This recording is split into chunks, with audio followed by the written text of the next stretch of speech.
John Prescott, thank you. The Prime Minister is, his people tell us, very angry at the prospect of bankers getting bonuses at the very point when citizens are being forced to pay taxes to keep their institutions afloat. David Cameron wondered why it had taken him so long to wake up to the issue. Mere mortals may wonder why there's even any question of bonuses being paid to reward such conspicuous lack of success. Well, in our examination of the guilt or otherwise of bankers, first tonight, Alex Ritson heads out of the city to investigate the case for the prosecution.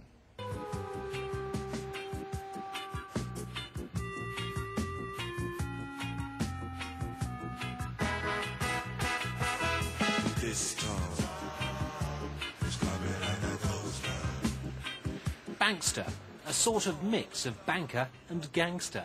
It was a real word in the Great Depression, when many people believed their behaviour wasn't far short of criminal. And today, many believe it's the bankers who are ultimately to blame. It was bankers that inflated the housing bubble in the first place by taking our savings and putting them into subprime mortgages both here and in the United States. They also backed complicated investments that they didn't really understand, things like credit default swaps, which have left taxpayers here exposed to potentially eye-watering losses. And they created money out of thin air by effectively finding ways to cleverly take their debts off the balance sheet. The case for the prosecution says that the taxpayer, the wider stakeholder community, has already had to pay a huge penalty for what's happened.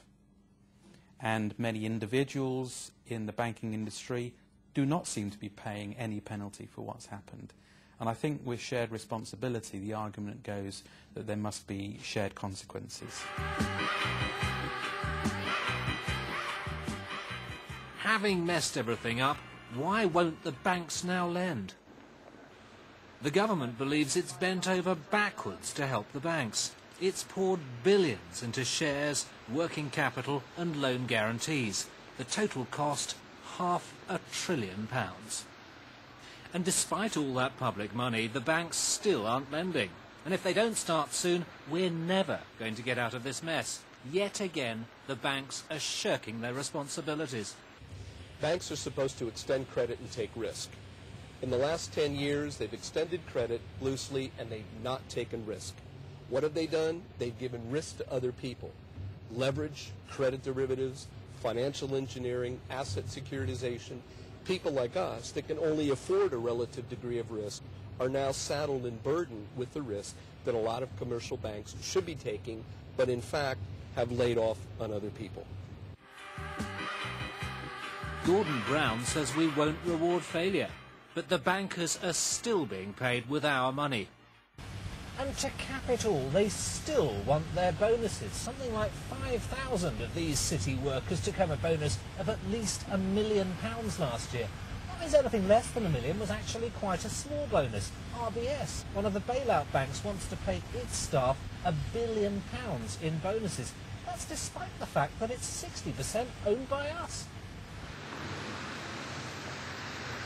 One of the most powerful things they can do is to say, yes, I am entitled to this bonus, but actually I'm going to turn it down or donate it to charity and actually start to rebuild trust.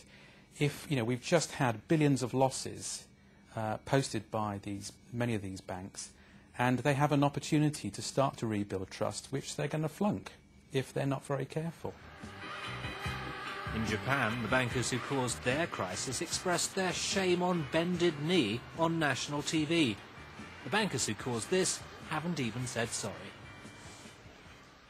Well, put like that, it seems an open and shut case, but there is another side to the story in which blaming bankers is just far too convenient for politicians. So here's Alex Ritson again, this time with the case for the defence.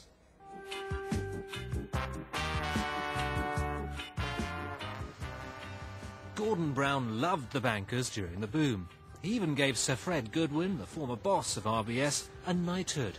The Prime Minister had abolished boom and bust. Is it really fair to blame the bankers now the party's over? And what a boom it was. Thanks to those low interest rates and generous lending policies of British banks, the UK saw 15 years of continuous economic growth. House prices more than quadrupled in most areas, enabling many of us to live way beyond our means, and unemployment at record lows during the boom years, less than 5%, never that low since records began. But now there are calls for Sir Fred to be stripped of his knighthood. It seems everyone's looking for someone to blame. The best case for the defence is that some individual bankers who have done a really good job and who have not participated in creating the sort of unsustainable business we've seen and created these losses, then their particular performance and behaviour should be rewarded. But do banks have a moral obligation to lend? OK, they've been given public money, but they have to pay hefty rates of interest for emergency funds. Do we really want them to lend to companies where the figures don't add up? And the bailout money is supposed to be paid back. Is it fair to attach strings? It's not the banker's fault. It's up to the politicians who run the country to create the economic environment in which bankers and every other industry can succeed. It's up to the regulators to ensure that the banks do what they should do properly, and the bankers didn't break any laws. What has happened in the past few years is that bankers have been extremely successful because they did a good job for the banks for whom they worked, and they helped the City of London grow to its preeminent status. And then there's the row over bonuses. The rights and the wrongs of the reward system for bankers may seem very clear on Fleet Street, even down at the old Bull and Bush, but in the real world, the corporate world, it's not so straightforward. Although the excesses of the last decade have been extreme, we can't throw the baby out with the bathwater and say things like, for example, no bonuses, because that's going to disincentivize people. Now, some people will say, where are these bankers going to go? What's the problem? If we chop all their pay, what's the big deal? We live in a globalised world, has been much commented on, and pretty much every serious bank in the world is here in London. So it's going to be impossible to regulate them all. That may not be a popular view, but people in the city believe it's the truth. It's no good complaining now. If Britain is ever going to get out of this mess, banks need to be run as businesses, and good bankers need to be rewarded. Well, with us now are four guests.